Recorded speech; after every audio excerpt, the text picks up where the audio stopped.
수원대학교에서 생활과 금융을 수강하는 수강생 여러분, 13주 2교시 수업을 시작하겠습니다. 2교시 수업은 우리 대학생을 위한 실용금융 4장 111페이지 1교시에는 우리가 금융투자에 의해서 공부한 내용이 투자의 기초에 관한 공부도 했고, 리스크와 위험에 관한 구별도 했고, 금융투자 상품에 대한 해서 표준투자 권유 준칙에 관한 공부도 했습니다. 그리고 주식투자에 들어가서는 주식이란 무엇인가부터 해서 발행시장, 유통시장, 그리고 주식 거래 방법 등등까지도 공부를 했습니다. 그죠? 이번 시간에는 채권 투자와 그 다음에 재무제표 감사보고서, 그리고 마지막으로 정권 분석에 관한 공부를 해보는 시간을 갖겠습니다. 자, 채권이라고 얘기를 하면은 정부나 공공기관, 특수법인 등과 주식회사가 비교적 그에게 장기 자금을 일시에 대량으로 조달하기 위해서 발행하는 일종의 차용증서라고 볼 수 있습니다. 차용증서. 채권은 주식과 달리 정해진 만기까지 발행 기간의 순이익의 발생 여부와 무관하게 이자와 원금을 지급해야 하는 그런 조건이 있는 겁니다. 주식은 그 기업이 만약에 수익이 발생되지 않으면은 배당금을 지급하지 않아도 전혀 문제가 되지 않습니다.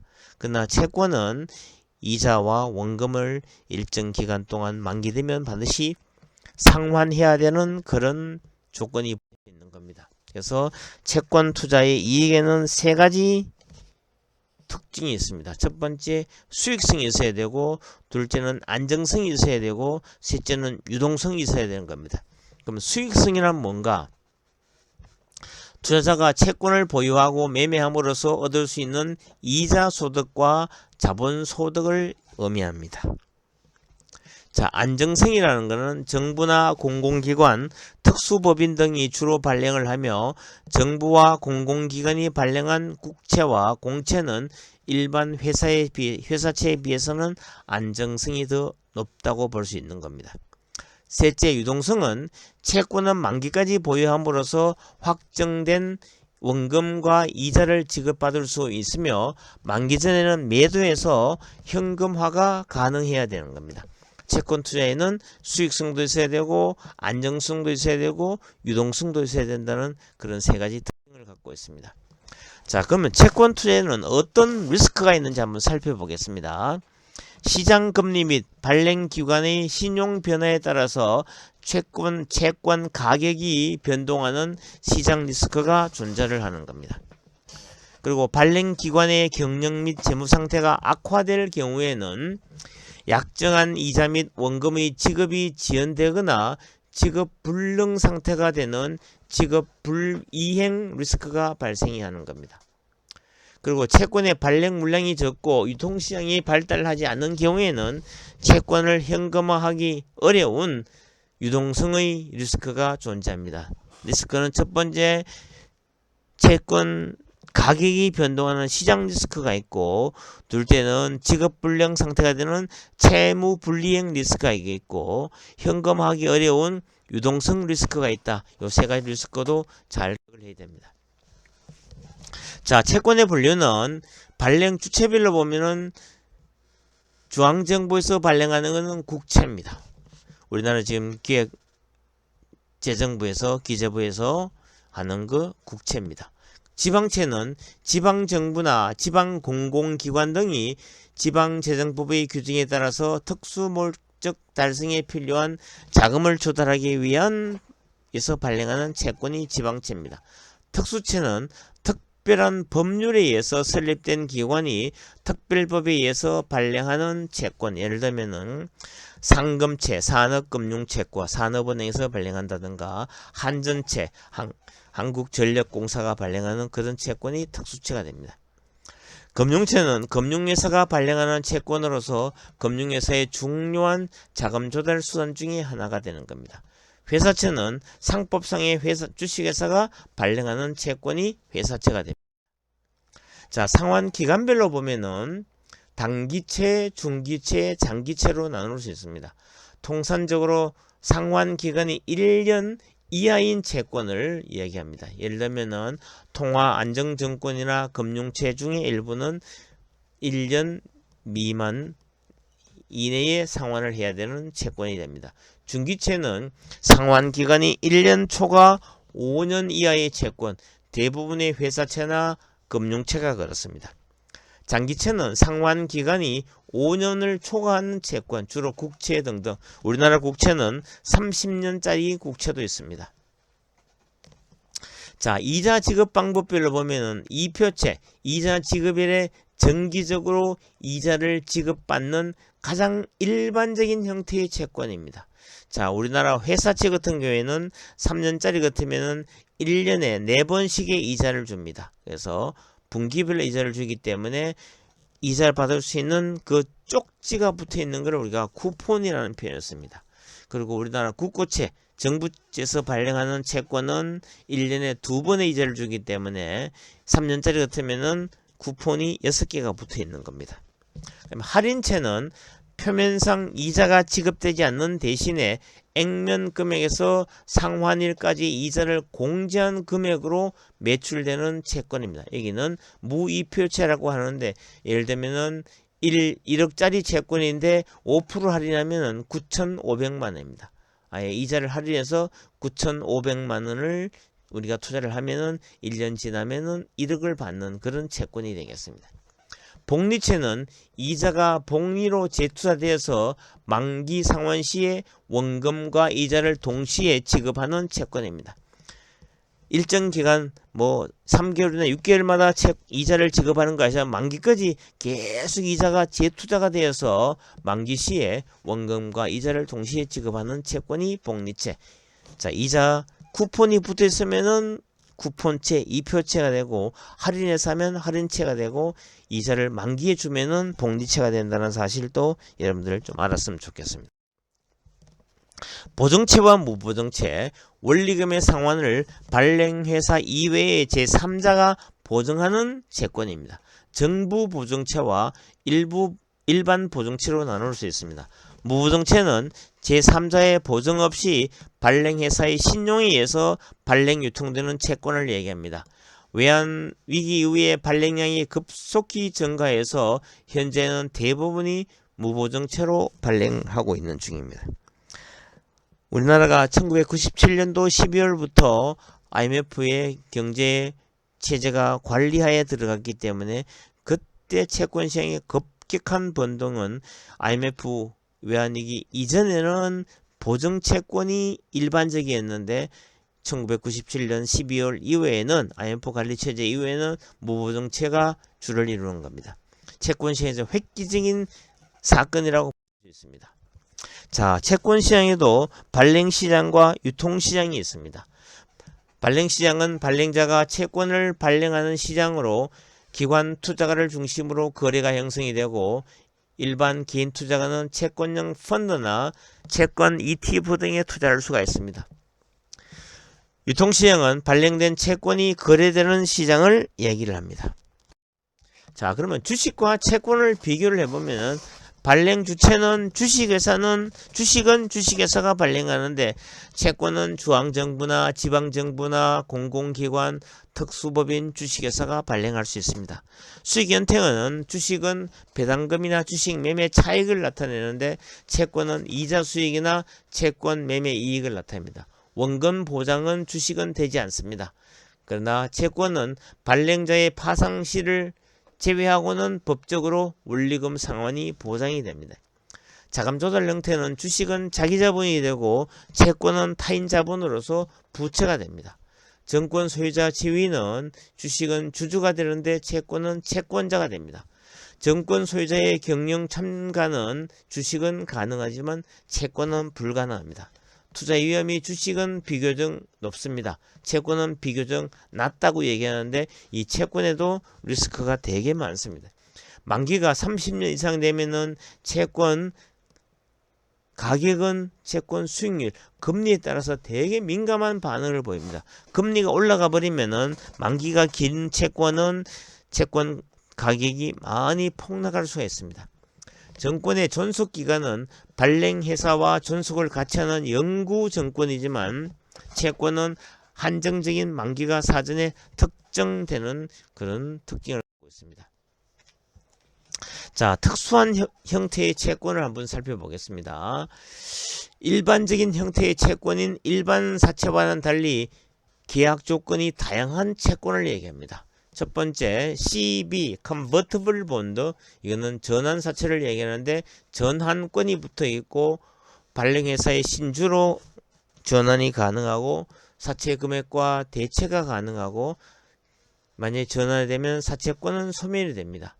취득 가격은 전환 가격으로 취득을 할 수 있습니다. 자, 신주 인수권부 사채 BW Bond with Warrant는 일반 회사채보다 낮은 이자 비용으로 자금 조달이 가능합니다. 여기는 신주를 인수할 수 있는 권리가 붙어 있고 그러면 발행회사의 신주를 우리가 발행을 받을 수 있습니다. 권리 행사 시 대금 납입은 별도 대금을 납입을 해야 됩니다. 그리고 사채권은 유지되고 만약에 예를 들면은 행사를 하더라도 사채권은 유지되는 그런 특징을 갖고 있습니다. 여기는 취득 가격은 행사 가격입니다. 교환 가격은 exchangeable bond인데 교환권을 우리가 얻을 수 있습니다. 발행회사 보유 상장법인 주식 또는 자기 주식을 담보로 하는 겁니다. 사채 금액과 대체가 가능하고 행사를 해버리면 사채권은 소멸이 되고 취득 가격은 교환 가격으로 취득하는 겁니다. 자, 주식 채권 투자에 실패 않으려면 몇 가지 팁이 필요합니다. 첫 번째는 최대 주주가 자주 바뀌는 회사는 조심해야 됩니다. 자, 둘째 임직원 횡령 배임 발생 여부도 확인을 해야 됩니다. 그리고 셋째 사모방식의 자금 조달 비중이 큰 회사는 조심을 해야 됩니다. 이 주식 채권 투자에 실패하지 않으려면 이런 회사는 조심해야 된다는 뜻이 됩니다. 자, 첫 번째 왜 최대 주주 작게 바뀌는 회사는 조심해야 되냐면 최대 주주 변경은 신규 자금 유입과 사업 확대 등에 따른 기대감으로 주가의 호재로 작용하는 경우도 있지만 최대 주주 변경이 잦은 회사는 지배구조 변경으로 인한 경영 불안이 가능성이 있습니다. 자, 둘째, 경영진의 횡령 배임 등이 적발된 사실이 있는 경우에는 기업에 대한 신뢰도가 저하되고 내부 통제 취약에 따른 경영 악화 등으로 이어질 가능성이 높습니다. 셋째, 사모방식의 자금 조달 비중이 큰 회사는 50인 미만의 개인, 법인 등에서 자금을 조달하는 사모방식의 자금 조달 비중이 늘어난다면 회사가 재무상태 악화 등으로 절차가 상대적으로 까다로운 일반 투자자 대상의 자금 조달 공모에 어려움을 겪고 있다는 징후일 수가 있기 때문입니다. 자, 그 다음으로는 재무제표 및 감사보고서를 살펴보겠습니다. 재무제표란 기업이 경영활동을 수행한 결과로 나타난 특정 시점의 재무상태와 일정 기간 동안의 경영성과 및 각종 재무정보를 표시하는 회계보고서를 얘기합니다. 상장 기업을 포함한 외부 감사 대상 기업은 반드시 정기적으로 재무제표를 작성을 해야 됩니다. 재무제표상의 장부 가치는 시장 가치와 다르며 화폐 가치로 표시하기 어려운 질적 정보를 고려하지 못하는 한계도 존재하는 겁니다. 첫 번째는 재무상태표라는 것은 특정 시점의 기업의 재무 상태를 나타내는 보고서로서 기업이 보유하고 있는 자산 그리고 부채, 자본으로 구성됩니다. 자산은 기업이 과거 사건의 결과로서 현재 지배하고 있으며 미래 경제적 효익, future economic benefits를 창출할 것으로 기대되는 자원입니다. 부채는 기업이 미래에 상환해야 할 빚을 말하는 것으로서 과거 사건의 결과 기업이 부담하고 있고 미래의 자원 유출이 예상되는 그런 의무를 갖고 있습니다.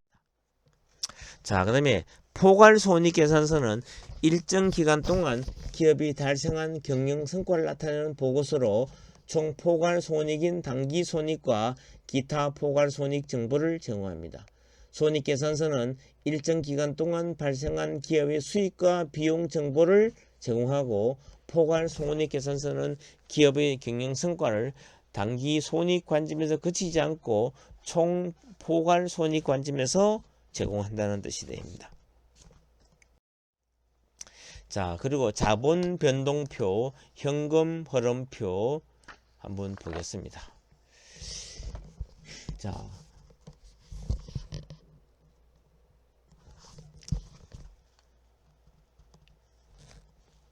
자본 변동표란 자본의 변동 사항을 확인할 수 있는 재무제표로 일정 회계기간 동안의 자본 변동 내역을 기록합니다. 그리고 자본은 기업의 자산에서 부채를 제외한 순자산을 뜻하며 자본을 구성하는 요소에는 자본금, 자본잉여금, 이익잉여금, 기타 포괄 손익 누계액, 기타 자본 구성 요소 등이 있습니다. 그다음에 현금 흐름표는 기업이 현금을 어떻게 창출해서 사용하였는지를 보여주는 역할을 하는 겁니다. 미래 현금 흐름의 추정이 가능하게 하는 것은 물론 기업의 부채 상환 및 배당금 지급 능력과 자금의 유동성을 평가하는 데 유용한 정보를 제공합니다. 셋째는 주석입니다. 재무제표를 작성할 때 재무상태표, 포괄손익계산서, 자본변동표, 현금 흐름표 등에 나타내지 못했던 사항을 각주 형식으로 번호를 매겨 제공하는 추가적인 정보를 우리가 주석이라고 설명합니다. 자, 감사보고서란 외부 감사인이 회사가 작성한 재무제표를 회계 감사 기준에 따라서 감사하고 그에 따른 의견을 표시하는 보고서를 얘기합니다. 감사 범위, 감사 의견, 근거, 핵심 감사사항, 재무제표에 대한 책임, 재무제표 감사에 대한 감사인의 책임 등을 구성됩니다. 전문가로서 재무제표에 대한 감사 의견을 표명함으로써 재무제표의 신뢰성을 상승시켜주고 핵심 감사사항이나 강조사항 등을 기술해서 정보 이용자들에게 독립적인 정보를 전달하고 감사 대상 기업에 대한 유용한 정보를 포함해서 기업 관련 의사결정에 중요한 활용을 하는 겁니다. 자, 그런데 감사인의 의견에는 4가지가 있습니다. 적정 의견이 최고고, 그다음에 한정 의견, 그리고 부적정 의견, 의견 거절. 자, 여러분들 재무제표를 볼 때 외부 감사인이 어떤 의견을 제시했는지도 꼭 보는 것이 대단히 중요합니다. 그죠? 적정 의견은 재무제표가 회계 처리 기준에 따라서 중요한 관점에서 적정하게 표시되어 있다고 판단할 때 표명한 의견입니다. 한정 의견은 어떤 조건이 붙어 있는 거고, 부적정 의견이나 의견 거절은 상장 폐지될 가능성이 많기 때문에 대단히 중요합니다. 자, 마지막으로 정권 분석을 한번 살펴보겠습니다. 자, 정권 분석이란 개별 정권 투자와 관련해서 일체 유용한 자료와 정보를 수집하고 분석하는 것으로서 크게 나누면은 기본적 분석과 기술적 분석으로 나누어집니다. 주식은 예측하기 어려운 여러 요건의 영향을 받기 때문에 앞으로 가격이 어떻게 변할지 모르나 투자에 성공하기 위해서는 자신이 투자하는 정권이 어떤 가치를 갖고 있는지 파악할 필요가 있게 되는 겁니다.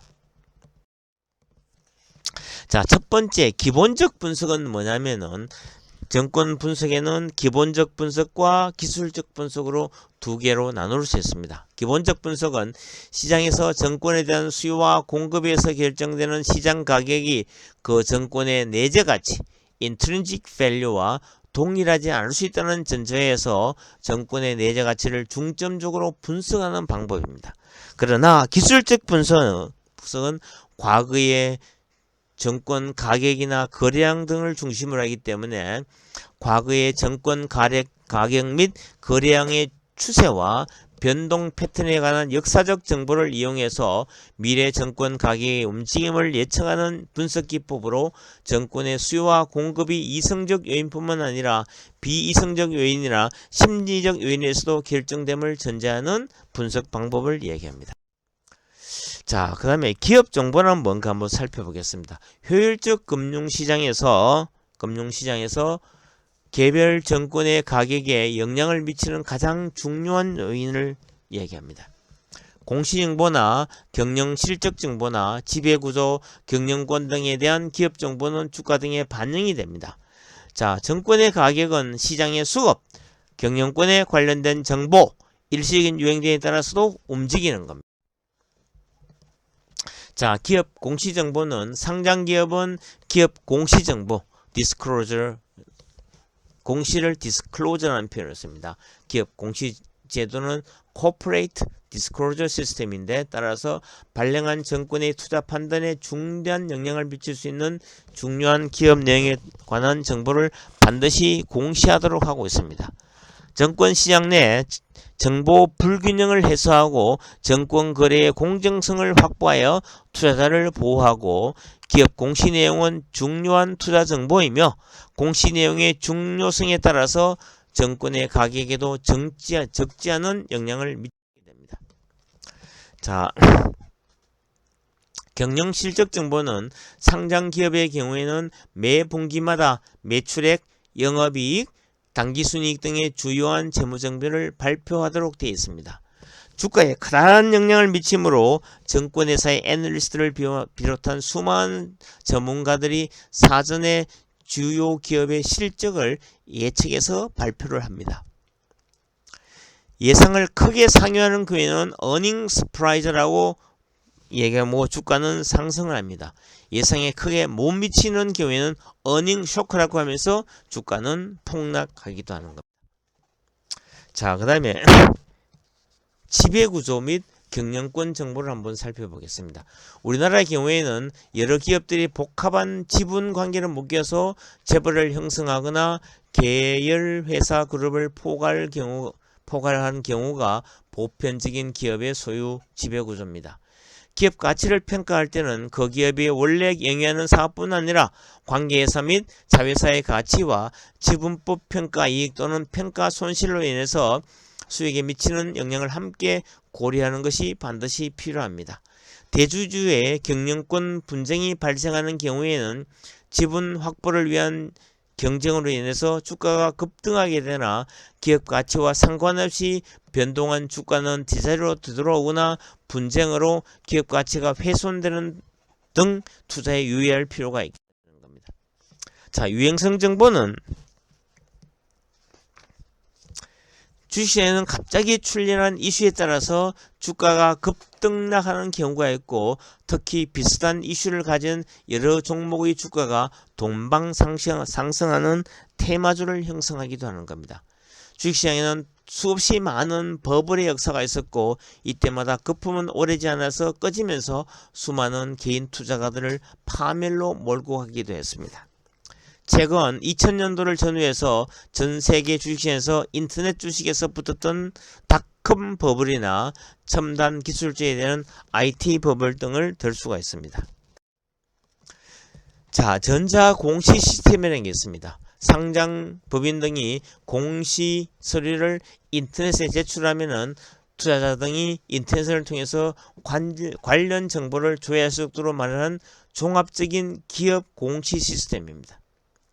기업의 사업보고서 등을 열람할 수 있고 기업의 공모 발행을 위한 정권신고서, 투자설명서, 정권 발행 실적 보고서 등 다양한 모든 정보가 다트라는 금융감독원의 전자공시 시스템에 이렇게 들어가면은 그 기업의 대부분의 모든 정보를 우리가 거기서 확인을 할 수가 있습니다. 자, 우리 재물비율 분석은 우리 전반부에 재무비율 분석 15가지 공부했기 때문에 주요한 내용만 한번 살펴보고 넘어가겠습니다. 재무제표의 주요 항목을 결합해서 비율과 비율 규모 등 비율화의 규모가 상이한 기업들의 재무적 특성을 비교할 수 있게 하는 기업 분석 방식입니다. 동족 산업대의 다른 기업들과 특정 기업의 재무적 특성을 비교 분석하거나 특정 기업의 재무 비율을 시계열로 분석하는 방법입니다. 부채 비율이 뭐고 유동 비율이 뭐고 그리고 수익성 비율 등등을 보는 겁니다.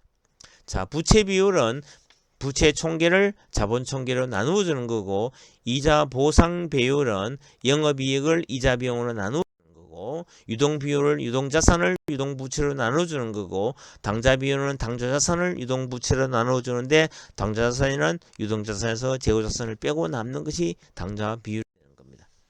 자, 활동성 지표로는 자산 회전율은 매출액을 총자산으로 나누어 주는 것이고, 재고자산 회전율은 매출액을 재고자산으로 나누어 주는 겁니다. 자, 수익성 지표로는 매출액 순이익률은 당기 순이익을 매출액으로 나누어서 곱하기 100을 하는 거고, 매출액 영업이익률은 영업이익을 매출액으로 나누어서 100을 곱하는 겁니다. 여기는 잘못됐기 때문에 다시 수정을 하겠습니다.